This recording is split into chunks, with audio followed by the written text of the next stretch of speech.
തൊട്ടുകൊണ്ട് പ്രസംഗിച്ചപ്പോഴും നേരെ മുന്നിൽ കാണുന്ന പല്ലനയാറിനോട് ഞാൻ ചോദിച്ചത്, വെള്ളമേ ജലമേ നീ ഞങ്ങളുടെ ആശാനെ മുക്കിയെടുത്തില്ലേ എന്ന് പറയുന്ന ചോദ്യം എനിക്ക് പ്രഭാഷണത്തിൽ ചോദിക്കാൻ കഴിയും. എനിക്ക് ക്ലാസ് മുറിയിൽ അതിനെ ആവിഷ്കരിക്കാൻ പറ്റും, എനിക്കതിനെ ഒരു നോവലിൽ കൊണ്ടുവരാൻ പറ്റും.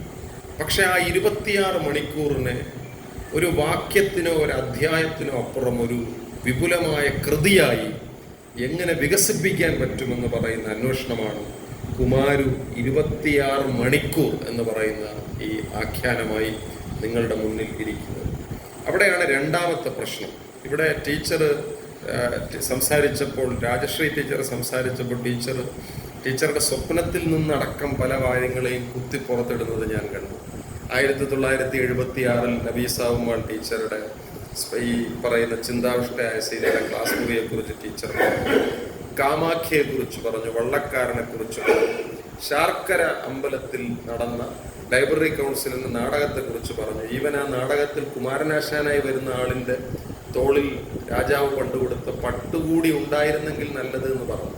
ഞാനിങ്ങനെ ഇങ്ങോട്ട് വരുമ്പോൾ ബിജുവിനോടൊക്കെ സംസാരിച്ചിട്ട് വരികയായിരുന്നു. പണ്ട് ഞാൻ ഒരു സ്വപ്നം കണ്ടതിനെ കുറിച്ച്. ശാർക്കര അമ്പലത്തിലെ ഉത്സവം തലേന്ന് കഴിഞ്ഞു. അപ്പം ഞാൻ പിറ്റേന്നാണ് അമ്പലത്തിൽ ചെല്ലുന്നത്. അപ്പോൾ ഈ ഉത്സവം കഴിഞ്ഞതിൻ്റെ അവശിഷ്ടങ്ങളൊക്കെ അവിടെ ഉണ്ട്.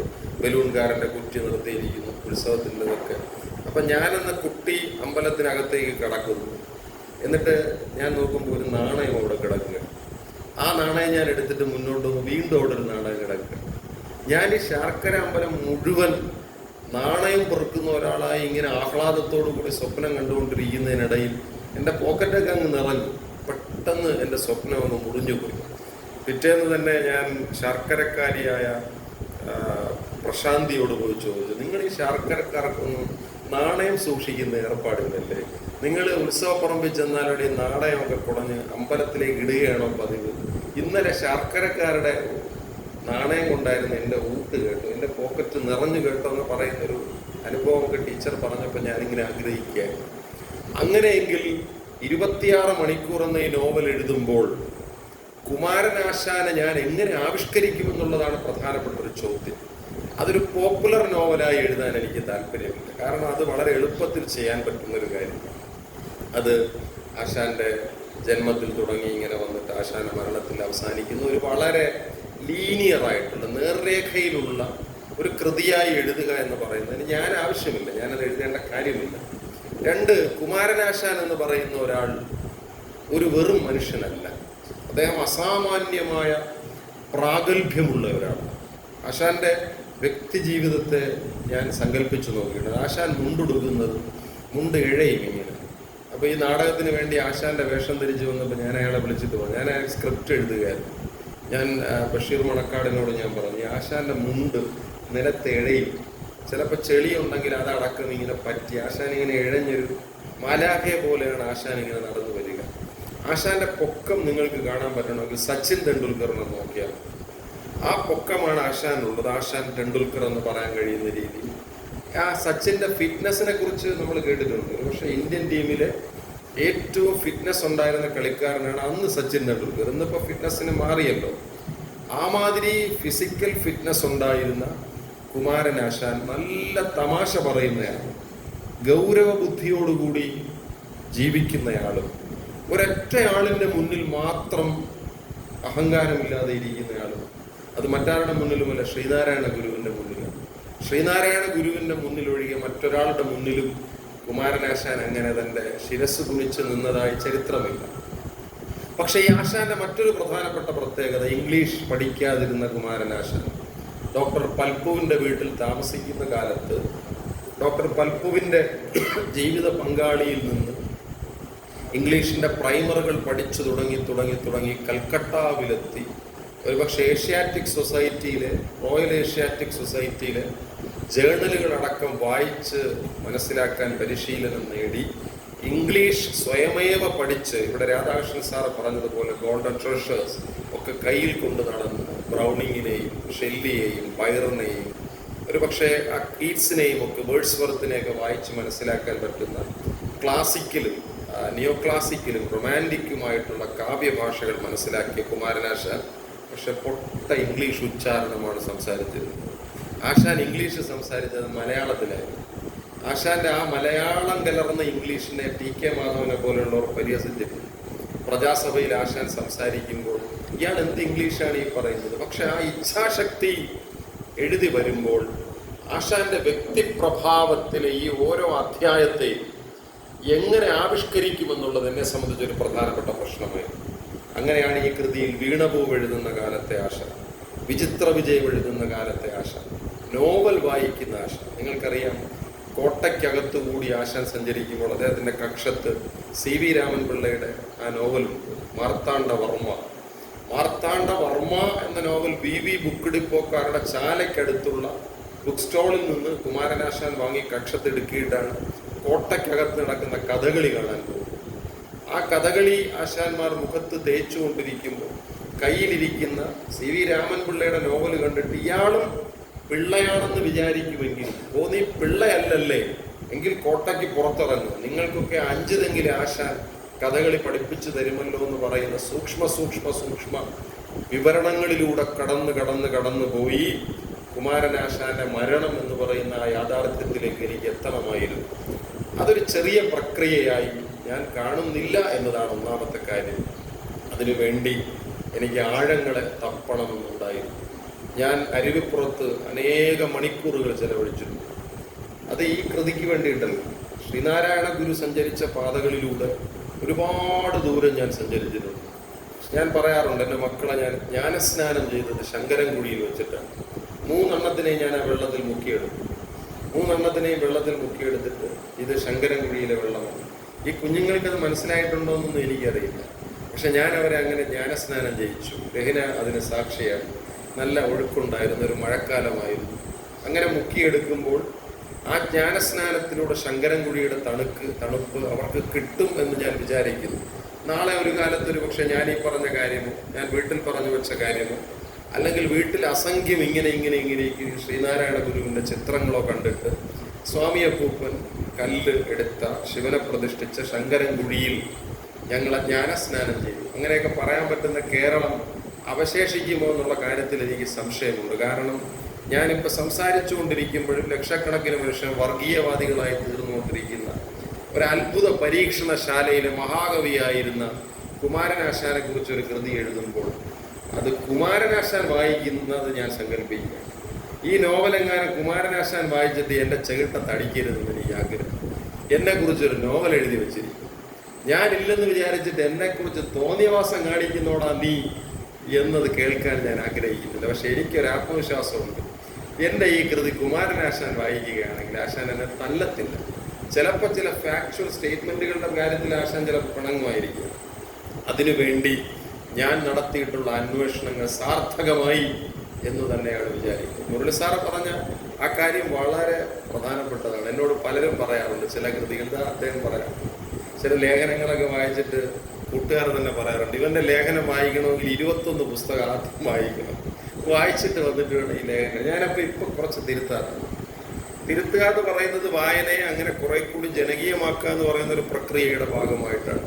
തീർച്ചയായിട്ടും അതിനെ മുൻനിർത്തി ഇവിടെ നടത്തിയ എല്ലാ ചർച്ചകളും ഞാൻ വളരെ ആഹ്ലാദത്തോടും വളരെ സന്തോഷത്തോടും കൂടി മനസ്സിലാക്കുന്നു എന്ന് ആദ്യമേ പറഞ്ഞുകൊണ്ടിട്ട് ഞാൻ ഒരുപാട് സമയമൊന്നും എടുക്കുന്നില്ല. ഇവിടെ ധാരാളം ചർച്ചകൾ നടന്നു. ഇപ്പോൾ രാമചന്ദ്രൻ കരവാരൻ സാറ് ചർച്ചയിൽ പങ്കെടുത്തു. ശശികുമാർ സാറിൻ്റെ ഇൻട്രൊഡക്ടറി സ്പീച്ച് അദ്ദേഹം പറഞ്ഞു, ഞാൻ മുഴുവൻ പറഞ്ഞു. തീർച്ചയായിട്ടും അദ്ദേഹം അത് മുഴുവൻ പറഞ്ഞു. താങ്കൾ പറഞ്ഞു പോകുന്നത് കാണുമ്പോൾ തന്നെ ചിലത് ഞാനിങ്ങനെ ഓർക്കുക, ഞാൻ ഇങ്ങനെയൊക്കെ എഴുതിയിട്ടുണ്ടല്ലേ. അദ്ദേഹം വളരെ ആഹ്ലാദപൂർണമായി ആദരവോടുകൂടി അദ്ദേഹം അതിനെക്കുറിച്ച് പറയുകയുണ്ടായി. തീർച്ചയായും ഒരു പൊയറ്റിക് നോവലിനെ, ഒരു കാവ്യത്തെ മുൻനിർത്തിയിട്ടുള്ള ഒരു നോവലാണ്. ആശാൻ ഒരു കവിയായതുകൊണ്ട് തന്നെ കവിതകളിലൂടെ അല്ലാതെ ആശാന്റെ നോവൽ പൂർത്തിയാക്കാൻ പറ്റില്ല. ആ കൃതിയെ അദ്ദേഹം സ്നേഹത്തോടുകൂടി വളരെ അൻപോടുകൂടി അവതരിപ്പിച്ചതിനുള്ള നന്ദി ഞാൻ അദ്ദേഹത്തോട് പറയുകയാണ്. രാമചന്ദ്രൻ കരവാരൻ സാർ എന്നെ വിളിച്ച് നേരത്തെ പറഞ്ഞിരുന്നു, ഇത് കുറച്ചൊരു എഡിറ്റിംഗ് ആവശ്യമുണ്ട്. ഞാനും അതിപ്പോൾ ആലോചിക്കുന്നുണ്ട്, ഈ നോവൽ എവിടെയൊക്കെയാണ് എഡിറ്റിംഗ് വേണ്ടത്. ആ നോവലിൻ്റെ പാത്തിനെ ശിവ സാർ പിന്നീട് പറഞ്ഞതുപോലെ എവിടെയൊക്കെയോ ബ്രേക്ക് ചെയ്യുന്ന ചില സംഗതികളുണ്ട്. തീർച്ചയായിട്ടും അത് ചെയ്യാൻ ഇപ്പോൾ എനിക്കൊരു കോൺഫിഡൻസ് ഉണ്ട്. ഞാനത് ചെയ്യാൻ ആഗ്രഹിക്കുന്നു. അത് രാമേന്ദ്രൻ കരവാര സാർ എന്നെ കായ്ക്കരയിലിരുന്ന് വിളിച്ചു.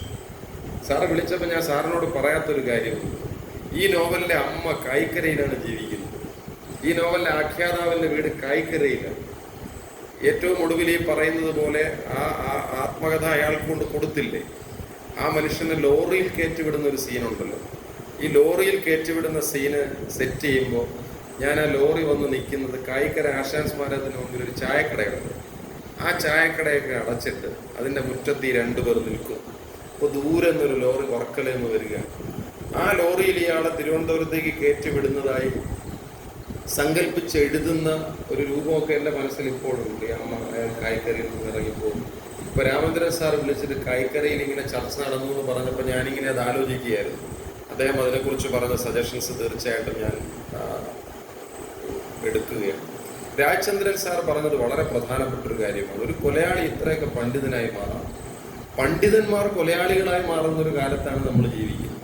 സുരേഷ് ഗോപി ഒരു സിനിമയിൽ പറയുന്നുണ്ട്, ആ വാക്യം ഏകലവ്യനിലാണെന്നാണ് ഞാൻ വിചാരിക്കുന്നത്. എ സന്യാസി കനോട്ട് ബി എന്താണ്, A rascal cannot be A Saint, but A Saint can be A rascal. അങ്ങനെയാണ് ആ വാക്യം എന്ന് ഞാൻ വിചാരിക്കുന്നത്. സത്യത്തിൽ സുരേഷ് ഗോപി അന്ന് പറഞ്ഞ പല കാര്യങ്ങളും ഇന്ന് നടന്നുകൊണ്ടിരിക്കുന്നു. പുള്ളി പ്രവചനാത്മകമായിട്ടാണ് പറഞ്ഞതെന്നുള്ളത് എനിക്ക് സംശയം. A rascal, A Saint can be A rascal എന്ന് പറയുന്നത് പോലെ ഒരു പണ്ഡിതന് വേണമെങ്കിൽ ഒരു കൊലപാതകിയായി മാറാം. അപ്പൊ രാജേന്ദ്ര സാർ പറഞ്ഞ പോലെ സൗമിയെ നിങ്ങൾ കൊലപാതകിയായി ആദ്യം കണ്ടിട്ട് പണ്ഡിതനായി കാണണ്ട. അയാൾ ഓൾറെഡി പണ്ഡിതനാണ്. കാരണം അയാൾ ഭാരതിയാരുടെ കവിതയെക്കുറിച്ചൊക്കെ പറയുന്നു. സാർ പറഞ്ഞതുപോലെ ആ തമിഴ്നാട്ടിലെ വലിയ റെയിൽവേ സ്റ്റേഷനിൽ വെച്ചിട്ട് ഉപ്പുമാവൊക്കെ കഴിച്ച് അകത്തേക്ക് കയറി കാക്കൈ പാടിനിയാളുടെ കവിതകളൊക്കെ മനസ്സിലാക്കി ഭാരതിയാറെ കുറിച്ച് അറിയുന്ന അയാൾക്ക് കുമാരനാശാൻ എന്ന കവിയുടെ ഉള്ളിനെ കുറിച്ച് അറിഞ്ഞുകൊടുക്കും. അപ്പൊ അയാൾ വൃഷസേനോട് പറയുന്നുണ്ടല്ലോ, മിസ്റ്റർ വൃഷസേനൻ, താങ്കൾക്ക് ആശാനെ കുറിച്ചൊന്ന് പറഞ്ഞു തരാൻ കഴിയും, ഞാനൊന്ന് കേൾക്കട്ടെ. അവിടെ മുതലാണ് ആശാന്റെ നറേഷൻ ആരംഭിക്കുന്നത്. ആശാൻ ആരാണ്? ആശാൻ ഒരു പ്രമാണിയായി ജനിച്ചയാളൊന്നുമില്ല. ആ ജീവിതമാണ് സത്യത്തിൽ ഇതിൽ ക്ഷുരകബുദ്ധൻ എന്നൊരു ക്യാരക്ടറിനെ ഉണ്ടാക്കുന്നത്. കേട്ടുകേൾവി മാത്രമാണ്. ആശാൻ SNDPയുടെ ജനറൽ സെക്രട്ടറി ആയി കഴിഞ്ഞതിന് ശേഷവും അഞ്ചുതെങ്കിലും ഒരു കല്യാണത്തിൽ നിന്ന് ആശാനെ ഇറക്കി വിട്ടിരുന്നു. ഈ കേരളത്തിലെ ഏറ്റവും വലിയ സാമൂഹിക നവോത്ഥാന പ്രസ്ഥാനത്തിന്റെ സെക്രട്ടറി ആയതിനു ശേഷവും അയാൾ ഞങ്ങളുടെ കുടുംബത്തിലെ കല്യാണത്തിന് പങ്കെടുക്കാൻ പാടില്ല എന്നൊരു പ്രമാണി പ്രഖ്യാപിച്ചിട്ടുണ്ട്. അതിന് കാരണം എന്തായിരിക്കാം? സാറ് പറഞ്ഞതുപോലെ അത് ജാതിക്കകത്തെ ജാതിയുടെ പ്രവർത്തനമാണ്. അത് ഇന്നും ഉണ്ടല്ലോ. അത് നമുക്ക് നിഷേധിക്കാൻ പറ്റാത്തൊരു കാര്യമാണല്ലോ. ജാതിക്കകത്തെ ഉപജാതികളാണ് ജാതികളുടെ പ്രവർത്തനത്തെ സങ്കീർണമാക്കിക്കൊണ്ടിരിക്കുന്നത് എന്ന് പറയാൻ കഴിയുന്ന വിധത്തിൽ ദുരൂഹമാണെന്ന് കേരളത്തിന്റെ സാമൂഹിക ജീവിതം. ഞാൻ ഇന്ന ജാതിയിലാണെന്ന് പറഞ്ഞുകൊണ്ട് കേരളത്തിൽ ഒരാൾക്ക് നിവർന്നു നിൽക്കാൻ പറ്റില്ല. അതെപ്പോഴാണ് പ്രശ്നമായി വരുന്നതെന്ന് ഞാൻ പറയാം. മതപരിവർത്തനത്തിന്റെ പ്രശ്നം വരുമ്പോഴാണ്. അത് ഞാൻ മുമ്പ് ഞാൻ പറഞ്ഞിട്ടുണ്ട്. എന്തുകൊണ്ടാണ് ഹിന്ദു മതത്തിൽ നിന്ന് ഇത്രയേറെ ആളുകൾ തിരിച്ച് പരിവർത്തനം ചെയ്യപ്പെടുന്നത്? സിമ്പിളാണ് കാര്യം. കാരണം ഇവർ നേരെ പരിവർത്തനം ചെയ്ത് പോയാൽ ഇപ്പൊ ഹിന്ദു എന്ന സർട്ടിഫിക്കറ്റിൽ ഉണ്ടായിരുന്ന ഒരാൾ ക്രിസ്ത്യാനിയായി പോകും. അവിടെ ആ ഒരൊറ്റ പ്രശ്നം മാത്രമല്ല, ഏതെങ്കിലും ഒരു സഭയിലങ്ങ് ചേർന്നാൽ മതി. മുസ്ലിമായി പോകും. മുസ്ലിമായി പോകുമ്പോൾ ഷിയ ആവണ്ട, സുന്നി ആവണോ, ആ മാതിരി പ്രശ്നം മാത്രമേ ഉള്ളൂ. പക്ഷേ ഈ ക്രിസ്ത്യാനിയായ ഒരാൾക്കോ മുസ്ലിമായ ഒരാൾക്കോ ഹിന്ദു മതത്തിലേക്ക് പരിവർത്തനം ചെയ്യാൻ പറ്റുമോ?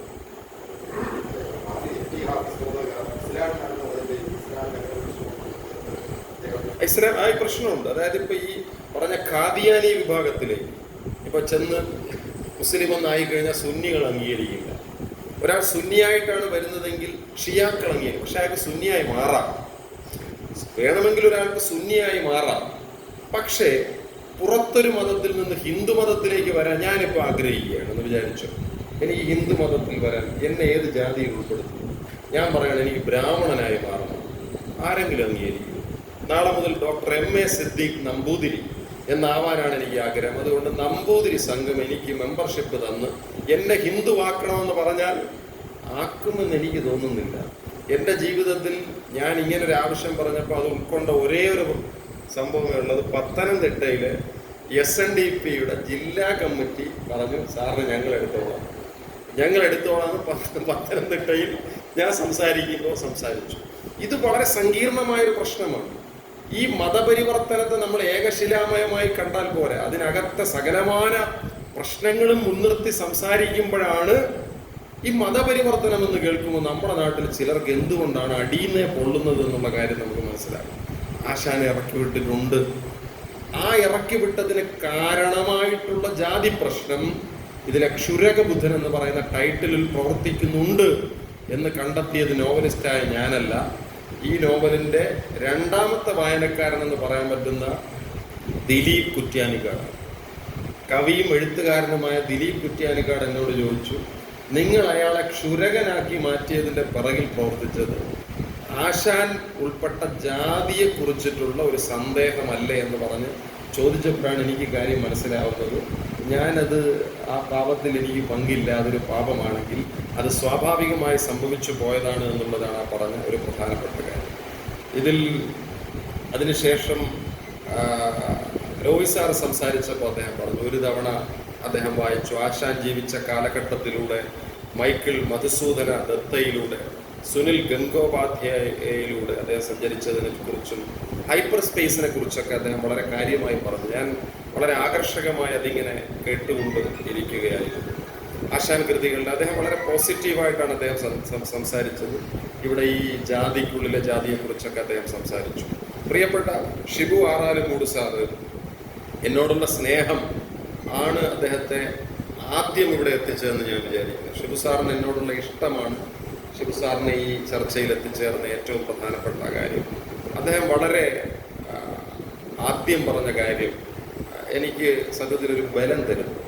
ഞാൻ കവിത എഴുതും, നാടകം എഴുതും, നോവൽ എഴുതും, ചെറുകഥ എഴുതും, പ്രഭാഷണം നടത്തും, ക്ലാസ് എടുക്കും, ഫീച്ചറുകൾ എഴുതും, എൻസൈക്ലോപീഡിയ എഴുതും, പലമാതിരി സാധനങ്ങൾ ഞാൻ എഴുതും. ഈ കഴിഞ്ഞ ആഴ്ചയും ഞാൻ നിങ്ങൾ വായിച്ചിട്ടുണ്ടാവും മോഹൻലാൽ എന്ന മലയാള കവിത മാതൃഭൂമിയിൽ വന്നു. ഞാൻ അങ്ങനെയും എഴുതും, കവിത എഴുതും, ആഖ്യാനം, സിനിമാ പാട്ട് വേണമെങ്കിൽ അത് എഴുതും, നാടകഗാനം വേണമെങ്കിൽ അത് എഴുതും. അപ്പോൾ എന്നോട് ഏഴാച്ചേരി അടക്കം പറഞ്ഞിട്ടുണ്ട്, സിദ്ദീഖ് നീ ഏതെങ്കിലും ഒരു സാധനത്തിൽ ഉറച്ചു നിന്നു, നീ ഒന്നുകിൽ നോവൽ എഴുതുക അല്ലെങ്കിൽ. അപ്പോൾ ഞാൻ സാറിനോട് പറഞ്ഞിട്ടില്ലെങ്കിലും സ്വയം പറയാൻ ശ്രമിക്കുന്ന ഒരു കാര്യമുണ്ട്. എനിക്ക് ഇഷ്ടപ്പെട്ട റൈറ്റർ എന്ന് പറയുന്നത് അത് ഗുന്തർ ഗ്രാസാണ്.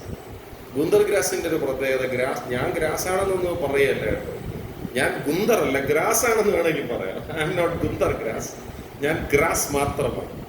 ഈ ഗുന്തർ ഗ്രാസ് കവിത എഴുതും, നാന ടിക് ടിക് അദ്ദേഹത്തിന്റെ നാടകം എഴുതും. അദ്ദേഹം കൽക്കത്താവിനെ കുറിച്ച് എഴുതിയ ഷോ യുവർ ടങ് പോലെയുള്ള പുസ്തകമുണ്ട്. അദ്ദേഹം കാറ്റ് ആൻഡ് മൗസ് പോലെയുള്ള, ടിൻഡ്രം പോലെയുള്ള, അല്ലെങ്കിൽ from the diary of a snail പോലെയുള്ള അദ്ദേഹത്തിൻ്റെ നോവലുകളുണ്ട്. അപ്പോൾ എനിക്കിഷ്ടപ്പെട്ട നോവലിസ്റ്റ് എഴുത്തുകാരൻ ഗുന്തർ ഗ്രാസാണ്. ഗുന്തർ ഗ്രാസ് ഇതെല്ലാം സത്യത്തിൽ ഷിബു സാർ ആദ്യം പറഞ്ഞ വാക്യം എനിക്ക് വലിയ ആത്മവിശ്വാസം തരുന്നുണ്ട്. നിങ്ങൾ ധൈര്യമായി നിങ്ങൾക്ക് ഇഷ്ടപ്പെട്ട ജാനറിൽ നിങ്ങൾ എഴുതുന്നു. കഥയാണ് എഴുതാമെന്ന് ഞാൻ ഇന്ന് രാവിലെ ഒരു കഥ എഴുതി തീർത്തിട്ട് അത് അടുത്ത് ഞാൻ എഴുതാൻ പോകുന്നത്, എഴുതിക്കൊണ്ടിരിക്കുന്നത് ശ്രീനാരായണ ഗുരുവിനെ കുറിച്ചിട്ടുള്ള എൻ്റെ 51ാമത്തെ ആർട്ടിക്കിളാണ്. പെട്ടെന്ന് കഥയിൽ നിന്ന് ഞാൻ അതിലേക്ക് ട്രാൻസ്ഫർ ചെയ്യുന്നു. എനിക്ക് ഗുരുവിനെ കുറിച്ചൊരു നോവൽ എഴുതും. ഇതൊരാളുടെ സ്വാതന്ത്ര്യം, അത് എസ്റ്റാബ്ലിഷ്മെന്റിന്റെ ഒരു പ്രശ്നമായിട്ട് പറയുകയല്ല, ഒരാളുടെ സ്വാതന്ത്ര്യമാണ്. അതിനുശേഷം അദ്ദേഹം പക്ഷേ ഏറ്റവും ഒടുവിൽ പറഞ്ഞ കാര്യം വളരെ പ്രധാനപ്പെട്ടതായി ഞാൻ എടുക്കുകയാണ്. ഇതിൽ ഏറ്റവും ഒടുവിൽ വായനക്കാരെ ബുദ്ധിമുട്ടിക്കുന്ന രീതിയിലുള്ള ഒരു ക്രാഫ്റ്റിനുള്ളിലെ ഒരു അമിതമായ ബൗദ്ധികതയുടെ ഒരു പ്രശ്നം സാറ് പറയുന്നുണ്ട്. തീർച്ചയായിട്ടും അതിന് 2 ഓപ്ഷൻ ഞാനിപ്പോൾ ആലോചിക്കുന്നുണ്ട്. ഒന്ന്, ഈ കൃതി റീറൈറ്റ് ചെയ്യുമ്പോൾ എനിക്കത് പരിഹരിക്കാൻ പറ്റും. രണ്ടാമത്തേത്, അതിനുശേഷം പ്രിയപ്പെട്ട ദിലീപ് പ്രസാദ് സാർ പറഞ്ഞതിനുള്ളൊരു മറുപടിയാണ്. അദ്ദേഹം പറഞ്ഞല്ലോ, ഇത് ദുരൂഹത വർദ്ധിപ്പിക്കാൻ സാധ്യതയുണ്ട്. ഇതിലൊരു ഭാഗം പിക്ക് ചെയ്തിട്ട് വേണമെങ്കിൽ വർഗീയവാദികൾക്ക് ഇതിനെ അങ്ങനെ ചെയ്യാം, ഒരു ഭാഗം എടുത്തിട്ട്. പക്ഷെ ഞാനൊരു കാര്യം പറയട്ടെ, ആദ്യഘട്ടത്തിൽ എനിക്ക് ഭയം ഉണ്ടായിരുന്നു, ഇപ്പം എനിക്ക് പേടിയില്ല.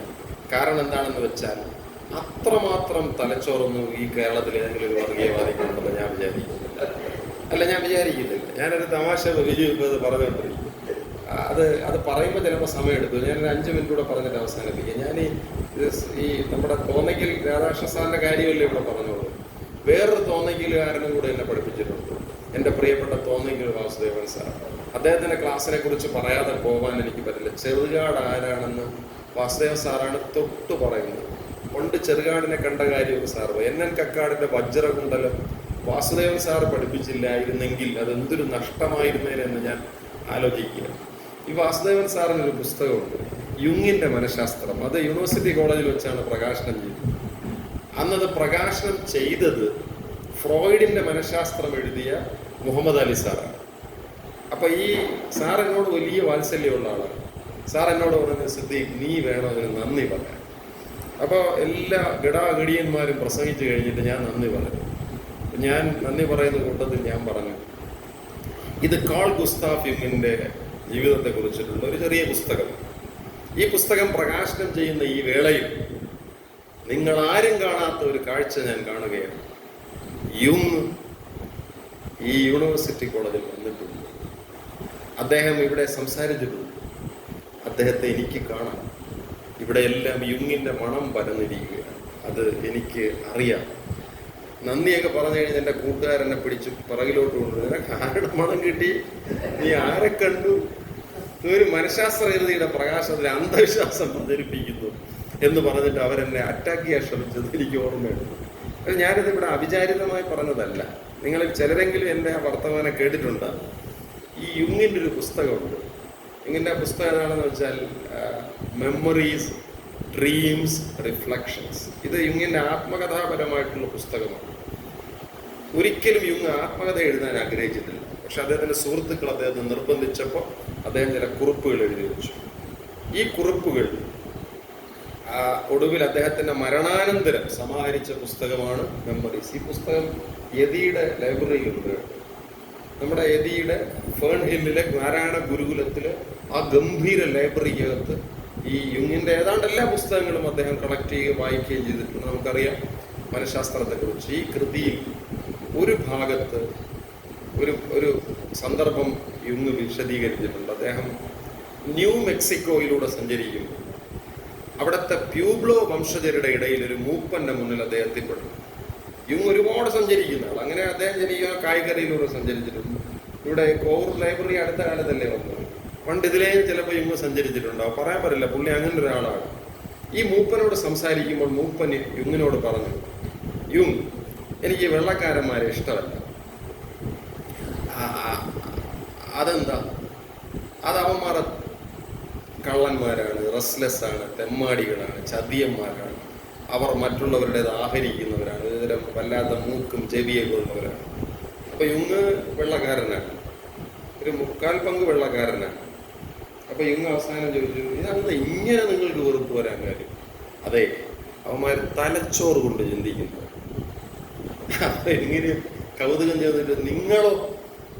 ഞങ്ങൾ ഹൃദയം കൊണ്ട് ചിന്തിക്കും. ഇത് കഴിഞ്ഞ യുങ്ങിന്റെ വാക്യം വളരെ പ്രസിദ്ധമാണ്. I felt into a long meditation. ഇങ്ങനൊരു ഉത്തരം ഞാൻ കേട്ടിട്ടില്ല. യുങ്ങ പറയുന്നത്. യുങ് എന്ന മഹാബുദ്ധിജീവിയാണത് പറയുന്നത്. ഈ മെഡിറ്റേഷൻ മലയാളിക്ക് മനസ്സിലാവും. കാരണം ആ മെഡിറ്റേഷന്റെ ഉള്ളിൽ നിന്ന് വളർന്ന ആളാണ് ഡോക്ടർ സണ്ണി എന്ന മണിച്ചിത്രത്താഴിലെ സണ്ണി. ആ സണ്ണിയുടെ ഗുരുവായി ആ ബ്രഹ്മദത്തൻ നമ്പൂതിരിപ്പാടെന്ന തിലകന്റെ ക്യാരക്ടർ പറയുന്നുണ്ട്. ഇത് ആരാണെന്ന് വലിയ പിടുത്തമില്ലല്ലേ. ഇവൻ തനി രാവണനാണ്, 10 തലയായവന്. ഇവന്റെ പ്രൊഫസർ ബ്രാഡ്ലി പണ്ട് അമേരിക്കയിൽ ഒരു പ്രബന്ധം അവതരിപ്പിക്കാൻ എന്നെ ക്ഷണിച്ചു. ഈ ബ്രാഡ്ലി ആരാണ്? നിങ്ങൾ വെറുതെ സെർച്ച് ചെയ്ത് നോക്ക്. മധുമുട്ടാതെ സെർച്ച് ചെയ്തിട്ടൊന്നുമില്ല, ഞാൻ സെർച്ച് ചെയ്ത് നോക്കി. ബ്രാഡ്ലി എന്ന് പറയുന്ന ആൾ യുങ്ങിയൻ സൈക്കോളജിസ്റ്റിന്റെ പട്ടികയിൽ വരുന്ന ഒരാളാണ്. ചൈൽഡ് സൈക്കോളജിസ്റ്റാണ്. സോഷ്യൽ സൈക്കോളജിയിൽ ബ്രാഡ്ലിയുടെ ശിഷ്യനാണ് ഡോക്ടർ സണ്ണി. ഞാൻ സണ്ണിയനാണ് എന്ന് പറഞ്ഞാൽ നമ്മളൊക്കെ സണ്ണിയുടെ കാറ്റഗറി പെടുന്നവരാണ്. നമ്മുടെ തലച്ചോറിൽ ആൾതാമസമുണ്ട്. നമ്മൾ തലച്ചോറ് കൊണ്ട് മാത്രമല്ല ചങ്കുകൊണ്ടും ചിന്തിക്കുന്നവരാണ്. അതുകൊണ്ട് ഈ സണ്ണി നകുലനോട് ഒരു ദിവസം പറയുന്നുണ്ടല്ലോ, നകുല, ഈ മാടമ്പള്ളിയിലെ ഭ്രാന്ത് നീ കണ്ടിട്ടുണ്ടോ? നകുലൻ പറഞ്ഞില്ല, കണ്ടിട്ടില്ല. ഇന്ന് ഞാൻ നിനക്ക് കാണിച്ചു തരാം. ആലോചിച്ച് നോക്കണം. ഈ ഡോക്ടർ സണ്ണി ഒരു സന്ദർഭത്തിൽ പോലും രോഗികൾക്ക് മരുന്ന് കൊടുത്ത് ചികിത്സിക്കുന്ന ആളല്ല. ഭ്രാന്ത് ഈ ഗംഗയിൽ നിന്ന് പുറത്ത് ചാടാൻ ശ്രമിക്കുമ്പോൾ ഒരു കയ്യടി കൊണ്ട് അതിനെ അവസാനിപ്പിക്കുന്ന ആളാണ് ഡോക്ടർ സണ്ണി. ഇത് യുങ്ങിയന്മാരുടെ സ്വഭാവം. ഫ്രോയിഡിയന്മാരാണ് അവർ മരുന്ന് കൊടുക്കുന്നത്. അത് ഉള്ളടക്കത്തിലെ ഡോക്ടർ സണ്ണി ഫ്രോയിഡിയനാണ്, അയാൾ മരുന്ന് കൊടുക്കും. അവിടെ സണ്ണി എന്നാ പേര്. ഇപ്പം നകുലനോട് ചോദിക്കും, നീ കണ്ടിട്ടുണ്ടോ? ഇല്ല, ഇന്ന് കാണിക്കാം. നീ പോയിട്ട് നോ എന്ന് പറഞ്ഞാൽ മതി. എന്ന് പറഞ്ഞാൽ അല്ലിക്ക് ആഭരണം എടുക്കാൻ പോകണ്ട. ഇതാരാ സണ്ണി? അവനിതെല്ലാം പഠിച്ചു വെച്ചിട്ടായിരിക്കുന്നത്. ഇവൾക്ക് എങ്ങനെ ഭ്രാന്ത് വന്നു എന്ന് ഡോക്ടർ സണ്ണിക്ക് അറിയാം. അതറിയാൻ 70 കിലോമീറ്റർ അല്ലിയുടെ സൈക്കിളും എടുത്ത് അവൻ ചവിട്ടി പോയി ആ കിണ്ടിയകത്തിരുത്തി കൊണ്ടു. അവിടെ ചെന്ന് പഠിച്ച് മനസ്സിലാക്കി ഇവർക്ക് എങ്ങനെ ഭ്രാന്ത് വന്നു. എങ്ങനെ ഭ്രാന്ത് വന്നു? ഭ്രാന്ത് വന്നത് ഈ അമ്മച്ചി പറഞ്ഞു കൊടുത്ത കെട്ടുകഥകൾ മൊത്തം കേട്ട് കേട്ട് കേട്ട് അന്ധവിശ്വാസത്തിനകത്ത് കിടന്ന് ജീവിച്ചുരുണ്ട് പെരണ്ട് ഭ്രാന്തായ ആളാണ് ഈ ഗംഗ. അവളെ കൽക്കട്ടയിൽ ഏതോ ഡോക്ടർ ചികിത്സിച്ചു, മരുന്ന് കൊടുത്തു. എന്നാലും ഭ്രാന്ത് അവിടെ കിടക്കുക. ആ ഭ്രാന്ത് ഇന്ന് പുറത്തു വരും. ഞാൻ അത് കഴിഞ്ഞുള്ള കാര്യം ഞാൻ പറയുന്നില്ല, ഒരുപാട് പേര് ഇതിനോടകം കേട്ട് കഴിഞ്ഞു. ഞാൻ പറയുന്നത്, ആ മാടമ്പള്ളിയിലെ ഭ്രാന്ത് കൊണ്ട് നടക്കുന്ന വർഗീയവാദികൾക്കൊന്നും ഈ പുസ്തകം മിസ്യൂസ് ചെയ്യാൻ പറ്റൂല. അവർക്കത് പറ്റണമെങ്കിൽ ഞാൻ നടത്തിയ അധ്വാനത്തിന് അപ്പുറത്ത് വന്നിട്ട് അവരധ്വാനിക്കണം. ആ കോൺഫിഡൻസ് തൽക്കാലം കുമാരനാശാൻ എനിക്ക് തന്നിട്ടുണ്ട്. ആ വിശ്വാസത്തിൽ സാറ് ചൂണ്ടിക്കാണിച്ച വളരെ പ്രധാനപ്പെട്ട കാര്യമാണ്. ഞാൻ എൻ്റെ കുമാരനാശാനെ, ഞാൻ എൻ്റെ ഗുരുവിനെ വായിച്ചതുപോലെ വായിച്ചാൽ ചിലപ്പോൾ അവരുടെ ഭ്രാന്തൊക്കെ വിട്ടുപോകും, അവരുടെ ഡോക്ടർ സണ്ണിയായി മാറും, അവരെ വർഗീയവാദികൾ അല്ലാതായി മാറുമെന്ന് പറയുന്ന ഒരു കോൺഫിഡൻസ് സാറ് ചൂണ്ടിക്കാണിച്ച വളരെ പ്രധാനപ്പെട്ട ഒരു കാര്യം. തീർച്ചയായിട്ടും അങ്ങ് ആ കൃതി അത്ര ആഴത്തിൽ വായിച്ചില്ലായിരുന്നുവെങ്കിൽ അങ്ങനെ ഒരു സൂചന തരുമായിരുന്നില്ല എന്ന് ഞാൻ കരുതുകയാണ്. രാജേന്ദ്രൻ സാറ് പറഞ്ഞത് വളരെ കൃത്യമായ കാര്യമാണ്. വിചിത്ര വിജയം വായിച്ചിട്ട് അപ്പോൾ ശിവലിംഗദാസ സ്വാമികൾ അടുത്തുണ്ട്. ഗുരു ആ ശങ്കരൻകുഴിക്ക് മുന്നിലെ കല്ലിൽ ഇരുന്നിട്ടാണ് ആശാനോട് പറയുന്നത്, കുമാരു നീ കുറച്ചും കൂടെ ഒന്ന് മാറാനുണ്ട്. ഇപ്പോൾ മുരളി സാറ് പറഞ്ഞതുപോലെ സാറ് സ്കൂളിൽ സാറ് നമ്മുടെ കാര്യവട്ട സ്കൂളിൽ ഇരിക്കുന്ന സമയത്താണ് മക്കളുമായിട്ട് ഞാൻ വന്നത്. അവന്മാരെ അവിടെ ചേർക്കണം എന്നുള്ള കാര്യം സാറ് പറഞ്ഞ വളരെ പ്രധാനപ്പെട്ട കാര്യമാണ്. ഞാൻ രാജേന്ദ്ര സാറ് പറഞ്ഞതിനെ എടുക്കുകയാണ്. ഇനി ഒരു നോവൽ എഴുതുമ്പോൾ ഇത് ഞാൻ തിരുത്തും. ഇനി അഥവാ തിരുത്തിയില്ലെങ്കിൽ പോലും ഇനി ഒരു നോവൽ എഴുതുമ്പോൾ തീർച്ചയായിട്ടും രാജേന്ദ്രൻ സാർ അടക്കമുള്ളവർ പറഞ്ഞ പ്രധാനപ്പെട്ട കാര്യങ്ങളെ ഞാൻ എടുക്കും എന്ന് മനസ്സിലാക്കണം. സുജ പറഞ്ഞത്, അദ്ദേഹം പറഞ്ഞത് വളരെ പ്രധാനപ്പെട്ട, തീർച്ചയായിട്ടും പ്രധാനപ്പെട്ട ഒരു കാര്യം. അങ്ങ് പക്ഷെ പറഞ്ഞ ഒരു കാര്യമുണ്ടല്ലോ, ആ സൂചി മുന താഴേക്ക് വീണപ്പോൾ അത് ആ സൂചി എവിടെ വീണു എന്ന് എനിക്ക് പറയാൻ പറ്റും. അത് പല്ലനയിലെ കുമാരകോടിക്കടുത്ത് ഇന്നും ആ പുല്ലുകളിങ്ങനെ വളർന്നു നിൽക്കുന്ന കര എനിക്ക് കാണാൻ പറ്റും. ഞാൻ അവിടെയാണ് ആ സാധനത്തിനെ സങ്കല്പിച്ചത്. ഈ സൗമികി റെഡീമർ ബോട്ടിന് പിന്നാലെയുള്ള ബോട്ടിൽ കയറി. ആ ഷിബുസാർ അവിടെ ഒരു ചെറിയ മിസ്റ്റേക്ക് പറഞ്ഞു. ആക്ച്വലി ഞാൻ സങ്കല്പിക്കുന്നത് ആ പിന്നാലെയുള്ള ബോട്ടിന്റെ മുകളിൽ അയാൾ ഇരിക്കുന്നത്. മരണത്തിന്റെ മുതലകൾ നീന്തി വരുന്നു. അപ്പൊ ഈ റിപ്പോർട്ടിലും പറയുന്നുണ്ട്, റെഡീമർ മുങ്ങിക്കഴിഞ്ഞ് പിന്നാലെ വന്ന ബോട്ടിനോട് ഇവർ വടം ചോദിച്ചു, വടം തരണം. വടം കൊടുത്തില്ല. വടം കൊടുക്കാത്തത് ആ ബോട്ടിന്റെ പേര് മോർണിംഗ് സ്റ്റാർ എന്നോ മറ്റോ ആണ്. അവർക്കിതിൽ പങ്കുണ്ടായിരുന്നു എന്ന് സംശയിക്കാൻ ഇടം കൊടുക്കുന്നുണ്ട്. പക്ഷെ ആ കമ്മിറ്റി നിഷ്കൃഷ്ടമായി പഠിച്ചു. പഠനം എന്ന് പറഞ്ഞാൽ ജസ്റ്റിസ് പി ചെറിയാൻ അധ്യക്ഷനായ ആ കമ്മിറ്റിയിൽ അന്നത്തെ SNDPയുടെ ജനറൽ സെക്രട്ടറി ആയിരുന്ന N കുമാരൻ അടക്കം, അന്നത്തെ പോലീസ് സൂപ്രണ്ട് അടക്കം വളരെ പ്രധാനപ്പെട്ട ആ കമ്മിറ്റി അന്നത്തെ സർക്കാരിന് വേണ്ടി അത് പഠിക്കുമ്പോൾ അന്ന് മുറജപത്തിന് പങ്കെടുത്ത് രക്ഷപ്പെട്ട് തിരുനെൽവേലിയിലേക്ക് പോയ ആളുകളെ അടക്കം തിരിച്ചു വിളിച്ച് സിറ്റിംഗ് നടത്തിയിട്ടാണ് ഈ റിപ്പോർട്ട് തയ്യാറാക്കുന്നത്. സംശയമുള്ള സകലരെയും അവർ തയ്യാറാക്കി. വലിച്ച് ചേർത്തല കൊണ്ടുപോയ ബോട്ട് അവിടെ പോയി പരിശോധിച്ച ബോട്ടിന്റെ പ്രശ്നങ്ങൾ പരിശോധിച്ചു. അവരുടെ പ്രധാനപ്പെട്ട റിപ്പോർട്ട്, ഇതിലൊരു ദുരൂഹതയില്ല, ഇതങ്ങനെ കൊലപ്പെടുത്തിയതല്ല, ഇത് 95 പേരെ കയറ്റാൻ അനുവാദമുണ്ടായിരുന്ന ബോട്ടിൽ 136 പേരെ കയറ്റിയതാണ്. ഈ ക്യാബിന്റെ ചാർജ് ഉണ്ടായിരുന്ന ക്യാപ്റ്റൻ നന്നായി മദ്യപിച്ചിരുന്നു. ഇത്രയേറെ ആളുകൾ ഇതിൽ കയറി അതിന്റെ ബുദ്ധിമുട്ടുകൾ അയാളോട് പറഞ്ഞിട്ടും അയാളത് ചെവിക്കൊണ്ടില്ല. അതുകൊണ്ടാണ് ആ ബോട്ടിലെ ഓയിലർ ആയ ഒരു പയ്യനടക്കം 24 എന്നാണ് കണക്ക്, അവർ മരിച്ചു പോയതെന്ന് പറയുന്ന ഒരു റിപ്പോർട്ട് മുന്നിൽ നിൽക്കുന്നുണ്ട്. ആ റിപ്പോർട്ട് മുന്നിൽ നിൽക്കുമ്പോഴും ആ റിപ്പോർട്ട് കാണാതെ അല്ലെങ്കിൽ കണ്ടെന്ന് ഭവിക്കാതെ ഇന്നും കുമാരനാശാന്റെ മരണത്തിൽ വർഗീയ വിഷം കലർത്താൻ ശ്രമിച്ചുകൊണ്ടിരിക്കുന്നവർക്ക് നമുക്കെങ്ങനെ ഒരു തെറാപ്പി കൊടുക്കാൻ പറ്റും? അതിൽ പ്രധാനപ്പെട്ട ആലോചന അവിടെയാണ്. തെറാപ്യൂട്ടിക് ഒബ്സ്ക്യൂരിറ്റി എന്ന് പറയുന്ന ഒരു സാധനം. ആശാൻ എങ്ങനെയാണ് ഈ കേരളത്തിന്റെ ജാതി വ്യവസ്ഥയെ ചികിത്സിച്ചത്? ആശാൻ ചികിത്സിച്ചത് അത് ഈ ഒന്നാമത്തെ പതിപ്പിലുണ്ടായിരുന്നു, ഞാനത് എടുത്തു മാറ്റി. അവിടെയാണ് ആശാന്റെ മൗലിക പ്രതിഭയെ നമ്മൾ നമിക്കുന്നത്. ആശാൻ സാവിത്രി എന്ന പെൺകുട്ടിക്ക് ചാത്തനെ കല്യാണം കഴിപ്പിച്ചു കൊടുത്തു. ഇന്ന് ആലോചിക്കാൻ പറ്റുന്ന ഒരു കാര്യമല്ല. ഇന്ന് വേറെ പലയിടത്തും ആണെങ്കിൽ ആശാനെ ശരിപ്പെടുത്തും. കാരണം അത് പ്രതിലോമ വിവാഹമാണ്. അനുലോമ പ്രതിലോമം എന്ന് പറയില്ലേ? ഇപ്പോൾ ഒരു സവർണ ജാതി എന്ന് പറയുന്ന ഒരു പുരുഷന് അവർണ ജാതിയിലെ പെണ്ണിനെ പ്രാപിക്കാൻ തെറ്റില്ല, പാപം കുറവാണ്. അങ്ങനെ സംഭവിച്ചിട്ടുണ്ടല്ലോ നമ്മുടെ മണ്ണിൽ. പക്ഷെ ഇതങ്ങനെയല്ല. സവർണ ജാതിയിൽ പിറന്ന ഒരു പെൺകുടിയാൾക്ക് ഒരു ചാത്തനെ കല്യാണം കഴിപ്പിച്ചു കൊടുക്കും. ഈ കല്യാണം കഴിപ്പിച്ചു കൊടുക്കാൻ ദുരവസ്ഥയിലൂടെ ആശാൻ ഉപയോഗിച്ച ട്രീറ്റ്മെന്റ് ഉണ്ടല്ലോ, ഔഷധം.